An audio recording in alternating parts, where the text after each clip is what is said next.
Welcome to Dekom, Law and Disorder. The views expressed on this podcast are Peter Dekom's opinions based on his legal experience, research, and academic work. The podcast does not offer legal advice. For any legal matters, always consult an independent attorney who can assess your specific situation. And now, on with the show. Hi, everybody. It's Peter Dekom again, about to make some trouble with my mouth. And before I get started, I kind of want to start with a few obvious realities. One is the world is a mess. We're a mess. And a lot of the problems that we are creating by our bizarre behavior is actually making it much, much worse to solve. All that notwithstanding, I think there are all kinds of variables that we're going to discuss over the next few podcasts. And one of them is a really weird thing that I'm trying to do, which is trying to explain how the Federal Reserve banking system works in 45 minutes or less. I may wind up doing this over 2 podcasts, but I think part of this is I always try to anchor what we're doing and what we're talking about in history. I look at the cyclical and then the spiral nature of history and watch us fail to learn about the mistakes we make. There's a philosopher who in the 19th century said the following: those who do not study history are condemned to repeat its mistakes. Not that history is a perfect circle. It doesn't always go back to where it started. There are things that impact history on a large basis, a macro basis, ranging from nuclear weapons in the Ice Age to AI, which changed the overall dynamic of movement of history. And I have to kind of figure out how to do all that stuff. And that's one of the things that when I'm talking about the Federal Reserve, which is in the news all the time, but very few people know what that is. So this podcast is dedicated to a feeble attempt to explain what the Federal Reserve is, and for me to go and dig into history and find out where it came from and what it is. So let's start with a simple reality. Here's a country that was formed in 1776 using British currency and basically saying, screw you, Britain. We're independent and we're going to start over. We have a Secretary of Treasury who remarked, someday they're going to do a Broadway musical about me. I know it. I just know it. His name is Alexander Hamilton.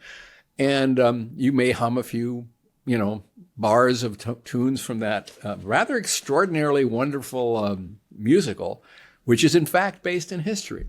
So now you're sitting around Continental Congress. That didn't work. You're trying to figure out, what are we going to do? How do you buy things? You can do barter. I'll trade you 2 cows for 1,000 bushels of corn or whatever it is. And that was a very common practice during the era of nascent America. Remember, we were 95% agrarian when we were founded. Today, we are a little over 1% of our workers are agricultural. That's a rather dramatic transition. You don't need as much banking when you're a farmer until you start exporting your products to somewhere else. You don't really go to the bank and borrow for farm equipment. Why? Oh, there isn't any. You can make a plow. You can have a little horsey pull it around. There are all kinds of things you can do. But back then, we relied on a lot of things that are pretty unpleasant and untenable today, like slavery. So anyway, you're now sitting here saying, okay, screw the Bank of England. Let's figure out something. How do you start a currency? What is it based on? Gold or what? And who does it? Well, the obvious reality is it's going to be some kind of a bank. So back at the beginning, the first Bank of the United States formed in 1791, and it lasted till 1811, had a 20-year charter to do currency. In the meantime, individual states had their own banks, and some of them issued their own currencies. So what we have is a mess. And since international trade is not a big part of the United States, the banking, currency restrictions, et cetera, they ain't so important. But it's getting more important. And the second Bank of the United States, which was formed in 1817 and continued until 1836, was a wonderful 20-year charter, as you can see. And basically, these banks issued currency, and they acted as fiscal currency, as a fiscal agent for the U.S. Treasury. And a little corruption here, because while the federal government may have owned 20% of these banks, 80% were owned by, private investors. That's always a good thing, isn't it? Having a private investor owning the bank that controls all the currency and monetary policy of a country. Well, as we kept going, I mean, basically Andrew Jackson, a really disruptive president, he basically decided that he wasn't going to renew the second bank. So guess what's coming down the pike? It's called the Industrial Revolution. Industrial Revolution occurred late in the 19th century, and it was pretty clear that the private players, the investors in the banking systems, whether the J.P. Morgans or others of the world, were having a heyday with banks, and we needed a little bit more in the way of modernity. Well, that modernity didn't come around until it was the National Banking Act. The Civil War was in there. We had all kinds of crazy stuff. National banks were instituted by the National Currency Act. But now in the Industrial Revolution, something different's happening. You're beginning to accumulate capital. You need to borrow money. You need to be able to build stuff in a big way. And we tried doing these things, but it didn't work well because there's too many private people getting all kinds of good stuff in their pockets. So this is crazy. They all met on an island off the coast of, I guess it was Georgia. It's called Jekyll Island. And a bunch of people decided, okay, we need a central clearinghouse. It needs to be independent, and it needs to be the focal point of all the banks. We need to get all these other players out of the way, and we need to have it. So let's call it the Federal Reserve. Let's create it in 1913 under the Federal Reserve Act. Here's the really strange thing about that bank. It's a private bank. It's not a government branch of government. Congress decided that it should be an independent structure. But who owns it? You're going to love this. Nobody. Huh? What? There's a bank and nobody owns it? That's ridiculous. How can you have a huge, powerful beast that nobody owns? Well, it's a public trust. And, what you really had before the Federal Reserve was created, there was a panic in 1907. There were all kinds of demands for currency reform. People didn't actually like corrupt, privately owned banks. So now we have this thing called the Federal Reserve. The Federal Reserve operates a number of banks, and it's a currency act that was Woodrow Wilson deciding that, okay, we'll have a monetary commission. What will this bank do? It has something called money supply. The bank will tell you how much currency can be issued. And remember, back then, nobody believed in anything except gold. Gold. Gold was the backing for a lot of our currency. And that was fine, except that, sometimes you need to borrow more or do whatever you were doing. And you might not have enough gold. Fort Knox is down the road. But ultimately, the idea here is we need a currency system where people take a look at the big picture. And we need to free that currency system from political interference. But we don't want to get rid of politics entirely. So how do we do that? Well, we'll have 7 banks. They'll each have a governor, and there'll be different configurations on the Federal Reserve, different groups doing different things. And it will require a presidential appointment and congressional approval for terms of office. Now, what they purposely did is they staggered the decade that you would be running your little bank, whatever, so that everybody wouldn't come up for appointment at the same time. This would prevent one particular president or Congress from dominating that bank and making it their own. In other words, you have people who have 10-year terms, but they're staggered. And it isn't like the chairman of the Federal Reserve has the right to designate all kinds of things. But money supply and supervision of banks. I mean, one of the things, if you ever look at FDIC, Federal Deposit Insurance Corporation, those are federal banks and they report to the Federal Reserve. They are all the largest banks in the United States. And when they need to have banking functions, they borrow from the Fed. The Fed lends individual banks who are members of the FDIC group money. And the banking rates that they set are called the Fed rate. And that's what you see on television, on social media, et cetera. People are talking about the Fed rate. Trump wants to drop it through the floor. And Jerome Powell, who looks at scowly way, standing next to large Trump, doesn't want that. But his term's coming up, within a year or so to be renewed, less than a year. And Trump wants to dominate that. And we'll talk about the impact of that kind of domination later. Also, there are more than one Fed rates that are set. One is the ongoing rate, and the other one's a 10-year rate, longer term for longer term commitments. Generally speaking, interest rates when the United States goes out into the world to borrow money because it's got a nasty deficit, generally run 6 years, and then they get renewed. So you have a very interesting reality. And by the way, the Federal Reserve has been part of battles in Congress, battles in the press, battles everywhere for its entire existence. And you really have some nasty fights. You've seen them. The Federal Reserve System is an anchor right now in the United States. It is independent, sort of. I mean, if the president can nominate somebody to the bank, then okay, that's cool. Congress approves them, that's okay.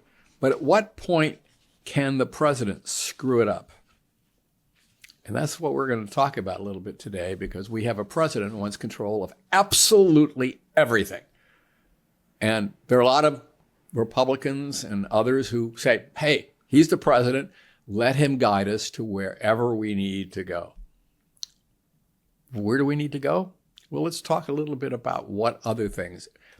When we have a crisis in the country, remember when we had a nasty crash in 2007, 8, et cetera? We had the federal Fed step in and say, okay, we'll buy stuff that isn't worth what it's worth. They used the words quantitative easing, which is to basically take crap loans, take them off the market so they don't impact stuff, and reconfigure the federal system of currency to absorb those and put the system back on track. At that same time, you'll notice there were bailouts that were approved by Congress that helped take, for example, we had automakers, all were struggling. Chrysler went crashing into oblivion. We had a lot of nasty stuff happening back in the 21st century. So what was going on? Well, money supply is a very simple reality. Money supply says, this is how much money the country has. It's not like they go out and print money, although people talk, increasing money supplies if the Fed's printing money. It doesn't quite do that. And if you just print money, guess what? Money, as you have, if I have the same country and I have 10 units and then I have 100 units, 1 unit is worth a whole lot less. That's staggering inflation. So the idea of controlling money supply is a very, very important function of the Fed. Sometimes you got to do it, and sometimes a little inflation. But the primary focus of the Fed is literally to control inflation. It supervises banks. It creates, limits as to how much capital they need, how much equity a bank needs, what its ratio of lending to equity can be. It approves loans to those banks as they want to put more currency in circulation, et cetera. But ultimately, the power that everyone focuses on is the rate-setting ability of the Fed. They set those interest rates, the borrowing rate, the interbank rate, the rate at which the Fed charges member banks to borrow money to put into their system. The banks will mark that up when they lend it out to third parties like you and me, and they basically control inflation. The world loves, at least to date, the world loves governmental accounting the way it works kind of sort of now, or the way it worked prior to January 20th. The idea here is the Fed aggregates its member banks on its board to set rates, and they basically look at a whole bunch of things. They look at inflation, look at the jobs report. They try to figure out how they control liquidity, how they control how much currency is in the system, and what the interbank borrowing rates are, since that's what, everybody else is looking at those rates to set their own rates. Mortgages are very slightly impacted by the short-term Fed rate that you read about. Normally, they're much more impacted by the 10-year rate, but everyone is focusing on that short-term rate. And if the Fed gets it wrong, if they wait too long to make a decision, the economy and the world starts whirling around and doing things it may not like. Obviously, if you have a very bad jobs report, and right now we'll talk about that in a second. If you have a very bad jobs report, you kind of don't want to tighten money, make it more difficult for corporations to borrow money or for individual businesses to borrow money. You want to kind of loosen it up a little bit and keep those interest rates reasonable. But if inflation is going crazy and you lower interest rates, guess what happens? People start increasing economic activity, and that increased economic activity results in, inflation. So here is this central bank, the Federal Reserve, sitting there looking at all the variables and trying to decide, how do I keep inflation down without crushing the economy? And it ain't easy because there's so many little variables. And when you have dogmatic leaders basically dictating policy to central banks, we'll see in a moment what that has resulted in and how it never works. An autocratic system of government where one person has a philosophy that determines all basic economic variables almost inevitably fails, and you get worthless currencies. We found that out, and I'll talk about World War II in a second so you get an idea of how this all works. So now we're looking at the world. The world's saying, hey, United States, we love your statistics. We love all the good stuff you're doing. We love your Bureau of Labor Statistics. We love all the great numbers that we've trusted for years and years and years. And here comes somebody who says, you know what? I don't like bad numbers. I'm going to fire the head of the Bureau of Labor Statistics. I'm going to say, and I'm going to make people say, we're going to find a better way to evaluate the numbers of who's really lost a job and who's not lost a job, because I don't like the numbers. We are not doing it right. There's an interesting thing. We're going to go now to a side view of the Bureau of Labor Statistics. BLS, which is the Department of Labor, has hundreds, if not thousands, of statisticians, mathematicians, all kinds of folks gathering information at every level. They do a bunch of stuff. For example, they'll send out surveys asking people, do you have a job? Do you expect to hold a job? Are you looking for a job? Et cetera, et cetera. We also have other metrics where basically you look at unemployment insurance claims, or you go to corporations and you look at their reports.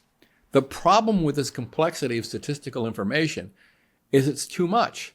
So you get a month-by-month BLS, Bureau of Labor Statistics report, and then every so often you'll get, we're going to redo these numbers because now we have all the other stuff.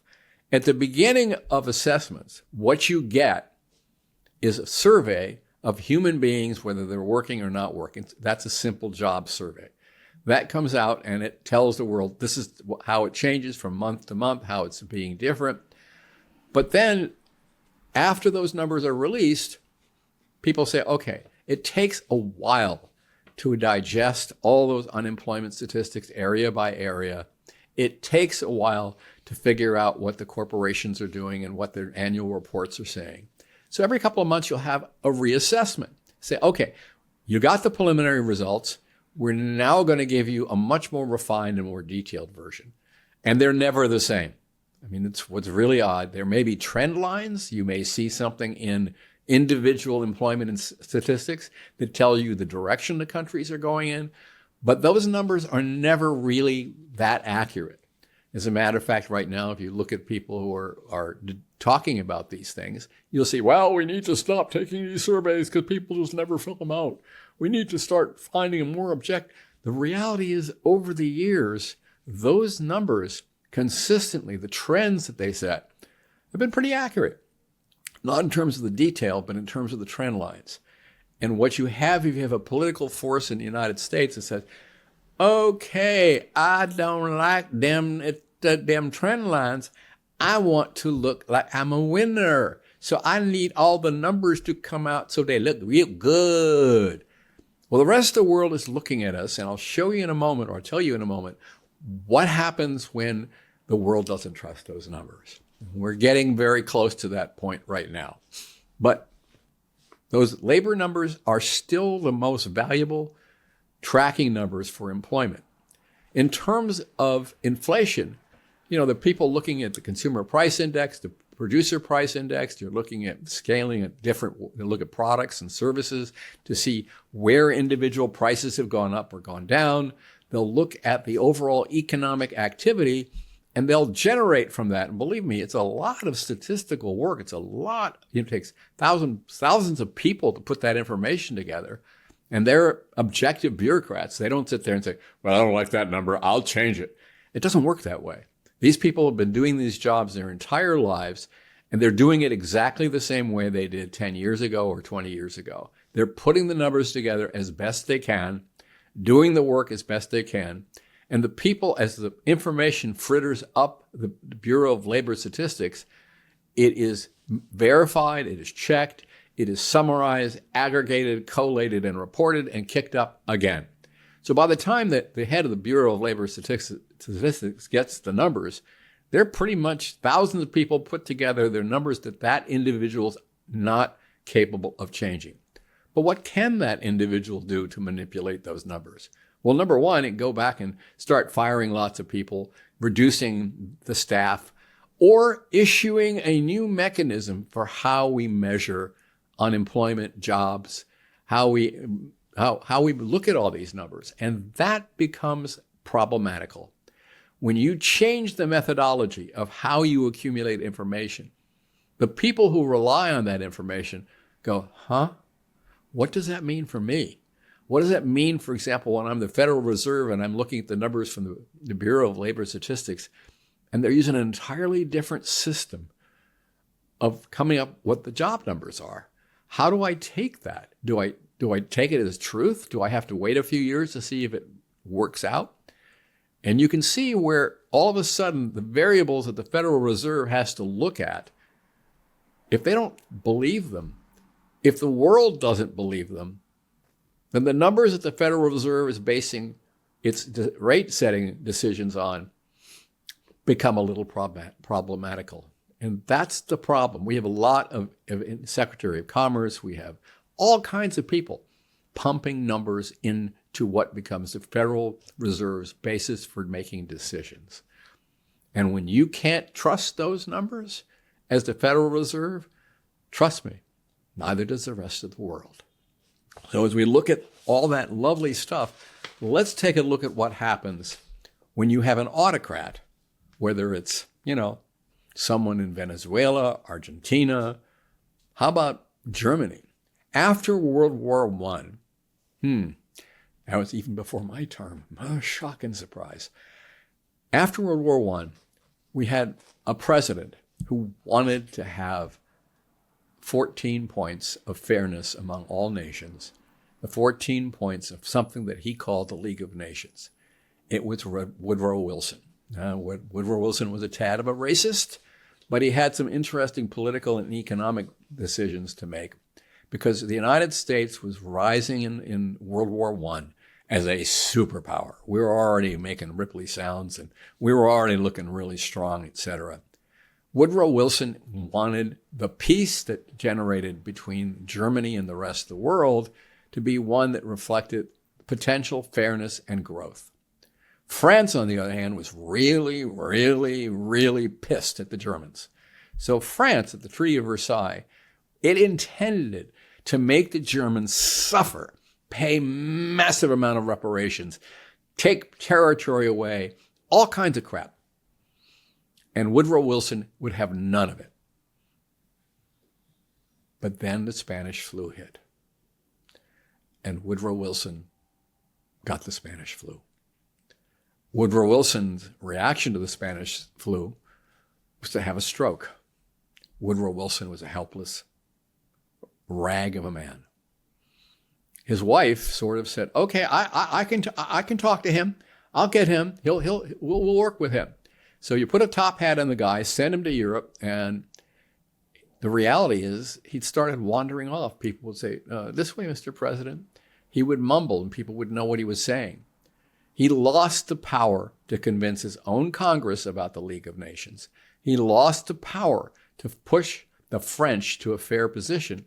So what happened at the Treaty of Versailles in 1918 was not a wonderful result. It beat the crap out of Germany, made them pay ridiculous amounts of money. And the result of that was hyperinflation. You'd need a suitcase full of, Deutsche Marks, the currency of Germany, to buy a cup of coffee.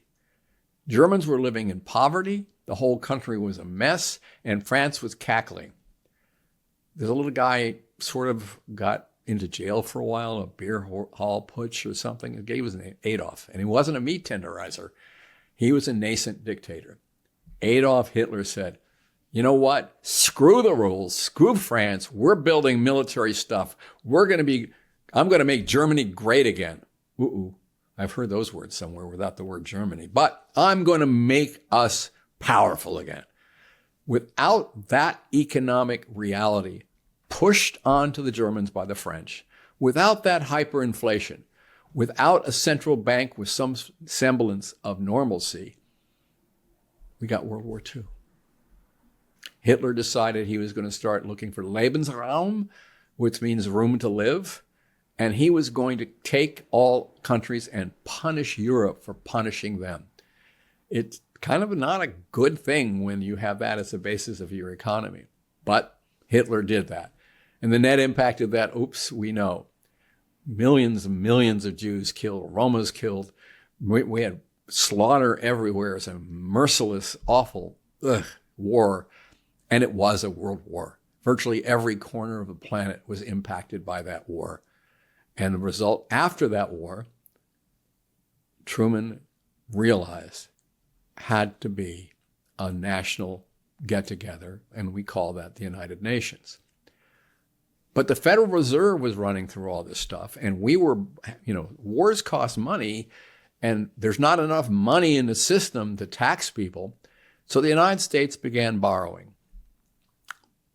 The United States also saved the world.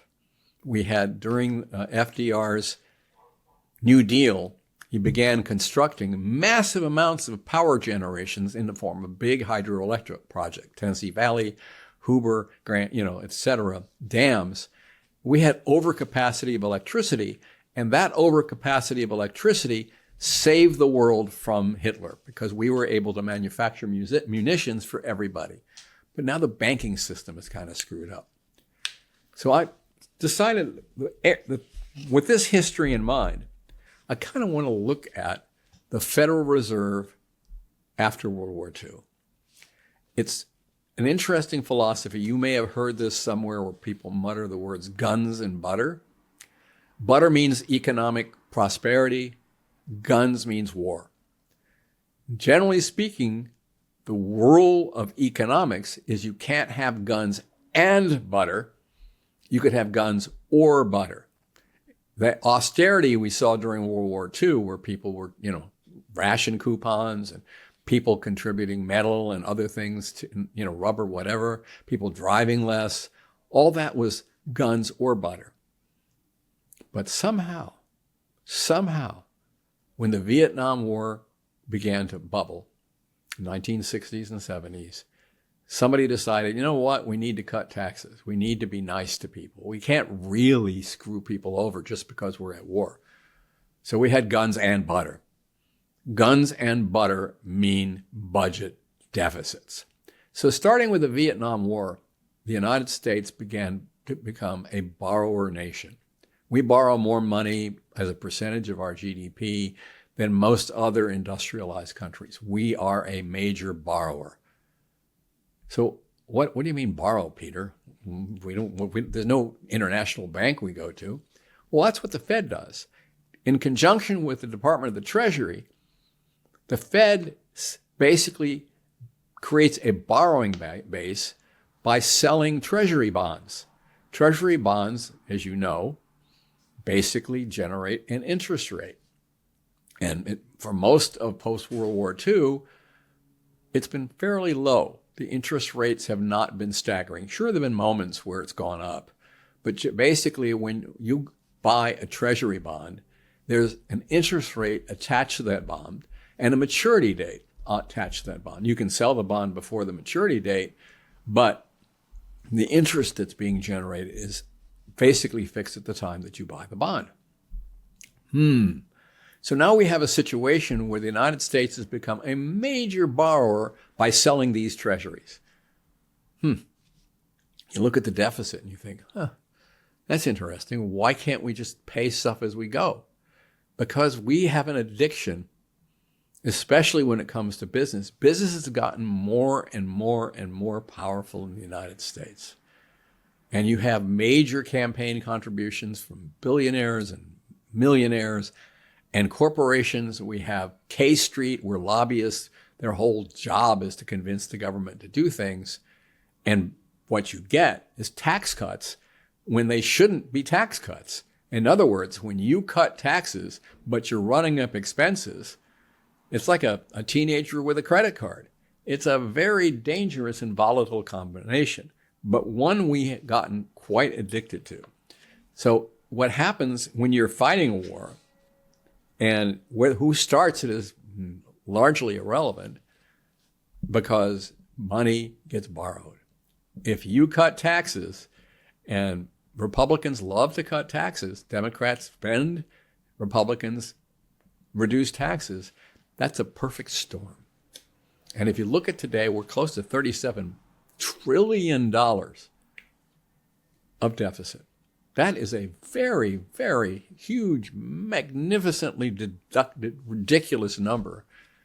And the recent tax cut that we have in the big, beautiful bill is basically adding $3.1 trillion to that deficit to get it up to that level. And that is an unsustainable number, as everybody will say. So if you're a Republican and you're cutting taxes, and you basically say, we can't borrow so much. Let's start spending less. Well, they don't tend to spend less on rich people and businesses. They tend to cut social programs that help ordinary human beings, Social Security, Medicare, et cetera, Medicaid. And that's the way they work. So that's effectively a transfer of money from the middle and lower classes to the upper income brackets. And that's where we sit. Now, the Fed is looking at all this. And the Fed is saying, Jerome Powell may have waited a little bit too long to cut the interest rates.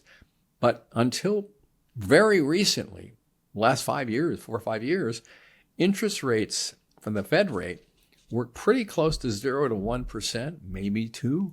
Maybe it skyrocketed up to 3%. But now those interest rates are much, much higher. So let's take a look at what happens if a dictator, an autocrat, other than an independent structure aimed at setting interest rates, takes over.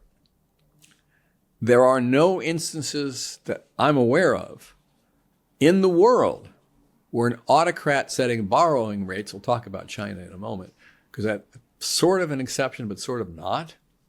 But you can look at Turkey, you can look at Argentina, you can look at any country where an autocrat has taken over the economy and cut interest rates.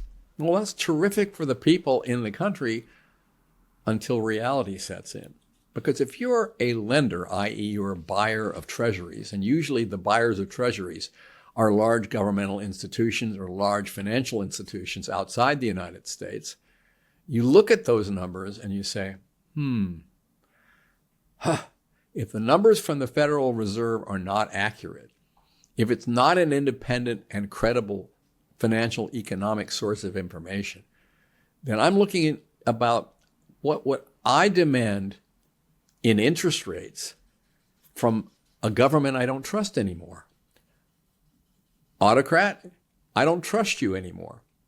So I'm going to demand interest rates like 10%, 20%, 30%, 40%. Look what happened to Argentina's currency.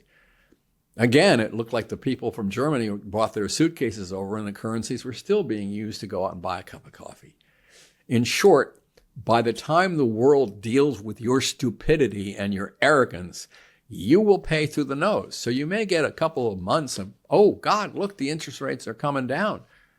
But it ain't going to stay that way. And what happens when you have an autocrat with uncredible information, the world reacts to that instability in a number of ways. And when interest rates start going up, guess who pays that carry, that interest carry? You do, called taxes. And your tax base has a certain immutable number. It's a very large number, like 30% of the, budget. You have to pay your interest. What happens when you don't, or you delay it, or you shut down the government, or you do things like that? You will notice that foreign buyers of treasury notes don't pay the same interest rates, or they don't buy them at all, or they start dumping treasuries. What does that do to the U.S. currency? Dollars become worth less. Oh, that's great. We can export more stuff. And boy, when we export more stuff, we manufacture more stuff, we'll make it up by all that. Doesn't quite work that way. Let's talk about what the Federal Reserve is looking at in terms of the construction of the overall economy. 1776, 95% agricultural. Today, 2025, a little over 1%. We were huge manufacturers from the Industrial Revolution. We were huge manufacturers through World War II. We were making stuff. We were making cars, tanks, planes, appliances. We were kicking butt. And while Europe was busy recovering after World War II, rebuilding all those buildings, we were making stuff and selling it. Wow. That was a time when 40% of our jobs were involved in manufacturing post-World War II. What's that percentage today? 20%? 10%? The United States manufactures stuff which can be exported, taking up 8% of our workforce. And it ain't going up because we've shifted from a manufacturing base to a service base. All those lovely computer programs, all those lovely, services, financial services, lending, interbank structures, all the people who work in those sectors, even when you're working as a checker in a grocery store, you're not making anything. You're providing a service. You're basically helping people buy food. So you go through the system and you realize the vast bulk of our employment is not in the form of manufacturing. And when manufacturing does come back to the United States, it often goes into robotic companies. So robots do stuff, and AI is certainly going to be a dominating force in that. And the Federal Reserve is looking at all that stuff. Donald Trump wants lower interest rates. He wants to make sure everybody on that Federal Reserve board is his personal lackey. And, let's take a look at what he's been saying recently. Try to get Jerome Powell. He's taken the position that I, as president, have the right to fire any federal employee. And since the chairman of the Federal Reserve and members of the federal board are appointed by me when their terms are up, I can fire them. But don't know how to tell you this, Donnie, but the Federal Reserve is not a federal agency. Huh? But I appointed the people on it. I mean, that's the president's job, and Congress is there to confirm. Senate has to confirm my appointments. So clearly it's a federal agency. Go back and look at the Currency Act of 1913. It doesn't say that. Unlike any other federal agency, or most other federal agencies, the Federal Reserve is not part of the executive branch of government. It's not part of the congressional branch, the legislative branch, or the judicial branch. It is an external force, a private bank, central bank, that nobody owns. It's kind of sort of a strange beast, but it's a very credible and important strange beast, because that little strange beast is what gives the United States international credibility to be able to sell its treasuries. And if that little beast starts wobbling, or people are looking at instability because they can't trust who's running it anymore, or because the statistics that go into the Federal Reserve for them to make decisions are no longer trustworthy, the world starts rolling around and saying, why are we buying these treasuries? Why don't we dump them? And what happens if all those numbers don't work? What happens to the U.S. currency? Well, I said it's going down. It can go down a little bit. It may help exports. But if it goes down a lot, look at what happens to the people in the United States. Wandering around with a useless currency. Jobs. During the Great Depression, there was an unemployment rate of 25%. Is that what you want? Do you want to have another one of those? The reality is we can't afford to do that. And if you make a short-term reality of rate cutting, so it goes really low at a point in time where it's not economically justified, the rest of the world looks at you and says, we're not going to buy your treasuries. And we don't buy your treasuries unless you pay us egregious amounts of money. Your dollar is worth crap. That's not a good thing, is it? How'd you like to walk around with the $10,000 in your pocket? Maybe you got to have a McDonald's hamburger and whatever. That's the future you face if, in fact, an autocrat takes over and destroys the credibility of what made America great, the trustworthy of our economic system, and the cornerstone of the trustworthy of that economic system is the Federal Reserve. So now we're looking at how do you get rid of members of the Federal Reserve that you don't like because they're not basically doing the things you want to drop the interest rates. Well, you find reasons to fire them because the statute says that they can be fired for cause. But it doesn't define what cause is. People have generally said cause has something to do with their fees, their work as a governor of the Fed, but it doesn't necessarily allow the president to determine unilaterally what it is. Well, there's a guy named Bill Pulte. You may have heard of Pulte homes, all those houses that were, et cetera. Pulte family was one of the largest builders of family units, houses, single-family houses in the United States. Well, Pulte managed to get himself into the housing administration of the Trump administration, and basically started looking at, look at these people. They're taking out mortgages, and they're saying, whoops, you're supposed to have only one primary residence when it comes to a bank application. But if you say you've got more than one, you're committing fraud. Even though I'd have to tell you that a lot of members of Trump's cabinet have committed, quote, that fraud. But Pulte has basically gone to the president and said, here's your cause, fire him. So Lisa Cook, who's a member of the Federal Board, Federal Reserve, has found a lovely letter in her inbox from Donnie Trump. You're fired for cause, your mortgage stuff. Well, number one, there are exemptions in that mortgage thing, which she may easily fall into. Number two, she's not been indicted or actually formally accused of any crime by any governmental agency. And three, mortgage, whatever it is, it's rife through the Trump cabinet, but it also doesn't have any impact on your ability to govern in the Federal Reserve. That doesn't seem to be a big deterrent for Mr. Trump. So he's going at it full bore. He fired Lisa Cook, and that's going through the courts, and it's heading up the United States Supreme Court.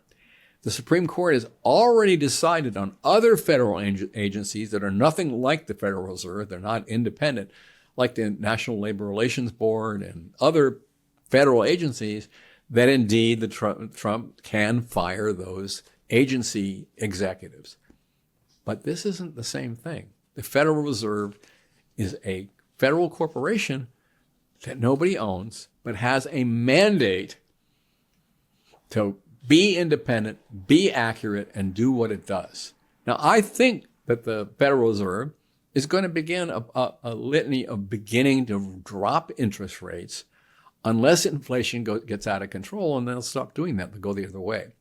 I am expecting a quarter point, or as we say, 25 basis points reduction. It could be higher, but basically the Fed is looking at the jobs numbers and saying, these are awful. I can't, even though we've got higher prices and stuff, I can't screw the workers, so we're going to do something about it. But it's going to happen not because Donald Trump is putting pressure on the Federal Reserve, but because the Bureau of Labor Statistics jobs report that came out is a bad one. And it's showing a trend line across a long period of time, several months, that's showing job erosion. And if you happen to be a young student graduating from college or university these days, you may find it's not so easy to find work. And the work you have may be way under what your capacity is, but it's okay. Your student loans are going to keep going. And the government is hell-bent on collecting those loans, even though it's creating a job market through tariffs. And we can talk about that at another time. We'll go through the tariff system. The tariffs are basically raising prices. For example, we tariff steel. For every job we create reshoring steel to the United States, we lose 75 other jobs from industries that use steel to make things, whether it's the automotive businesses, the appliance world. You have to understand benefiting one and raising prices of a fundamental building part for almost everything else. Even housing has steel. Everything has steel. So you may make it easier and better for those steel workers, but you may put a whole multiple of additional people out of work. Trust me, the Fed is looking at all these numbers. The Fed understands this stuff. They don't understand an economic assumption on tariffs and everything else that bears no resemblance to what they learned when they got their degrees in economics. They're saying, no, that doesn't work that way. Tariffs are a consumer tax. No, it doesn't work that way. When you start tariffing stuff, and we are an international commodity-driven world where people buy and sell sourced materials, which are used for us to make stuff, it doesn't work that way.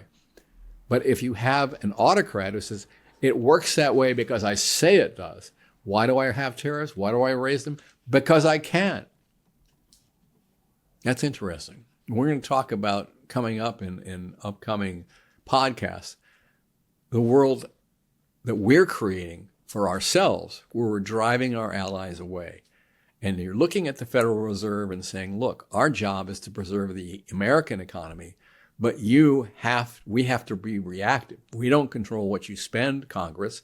We don't control what tariffs you charge, but we have to design our monetary and fiscal policies around what you do. So when you do stuff and it causes economic pain, we, the Fed, have to react by raising interest rates. If the economy is too much, burning too hot, we have to lower interest rates when people are losing their jobs. We're looking at what you do. We're looking at all the things that you're doing to us, and we react. And if you want to fire us, if you want to tell the world, I don't give a rat's butt about what the world thinks, because I am the power, I got news for you. The world may not agree with you, and they're capable of wreaking massive havoc on our entire economic system. So, you know what, folks? We can survive this, but we need to deal with it. That's it for today's podcast, and I hope you got a little bit of information on all this. Until next time, bye-bye. If you would like to give feedback, suggestions for new topics, or have a question that might be selected for a future podcast, please email us at dekompodcast@gmail.com. Thank you for listening. Until next time.